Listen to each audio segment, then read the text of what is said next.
تمہارے جی میں جو آتا ہے پوچھ لو۔ اور حضرت انس رضی اللہ تعالیٰ عنہ فرماتے کہ لوگ کثرت سے رونے لگے،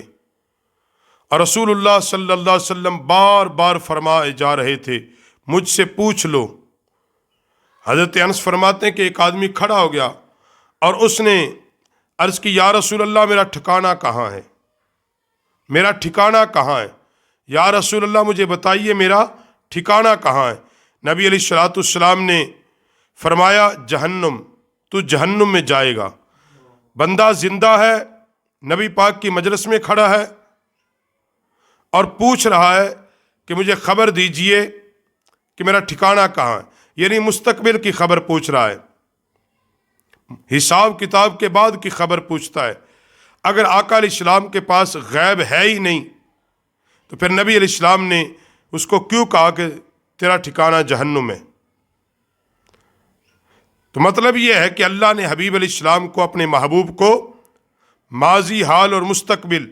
تینوں زمانوں کا علم عطا فرمایا ہے۔ اور پھر عبداللہ بن حذیفہ کھڑے ہو گئے، کہا یا رسول اللہ صلی اللہ علیہ وسلم میرا باپ کون ہے؟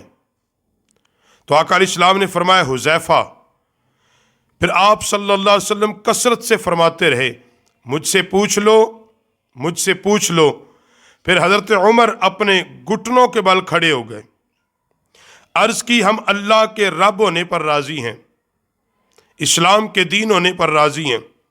اور محمد کے رسول ہونے پر راضی ہیں۔ جب حضرت عمر نے یہ بات عرض کی تو رسول اللہ صلی اللہ علیہ وسلم خاموش ہو گئے،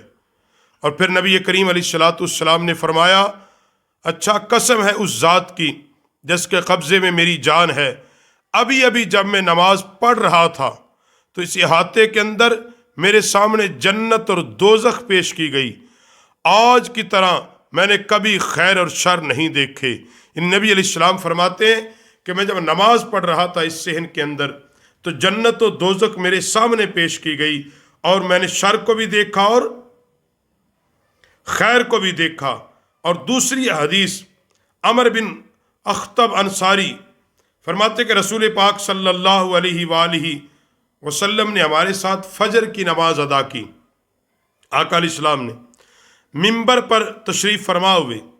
ہمیں خطاب کیا حتیٰ کہ ظہر کا وقت ہوا، پھر نماز ادا کی، پھر خطاب کیا حتیٰ کہ عصر کا وقت ہوا، پھر آقا علیہ الصلوۃ والسلام نے نماز ادا کی، پھر خطاب فرمایا منبر پر حتیٰ کہ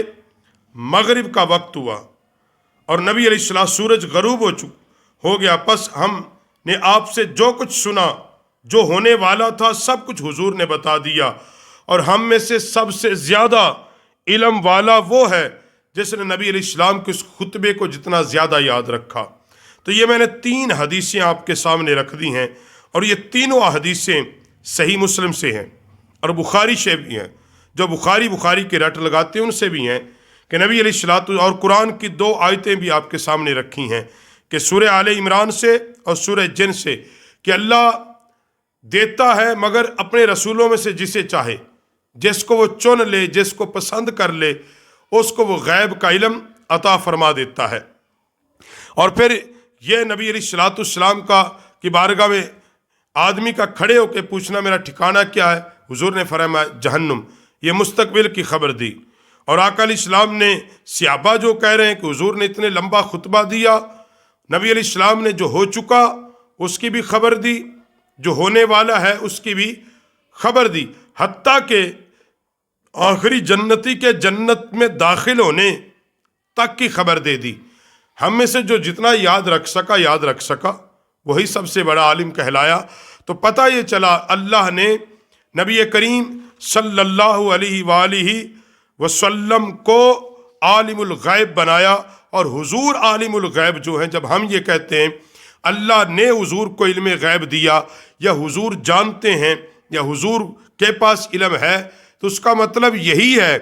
کہ اللہ کی عطا سے مصطفیٰ کریم صلی اللہ علیہ وسلم کو اللہ نے عالم الغیب بنایا ہے۔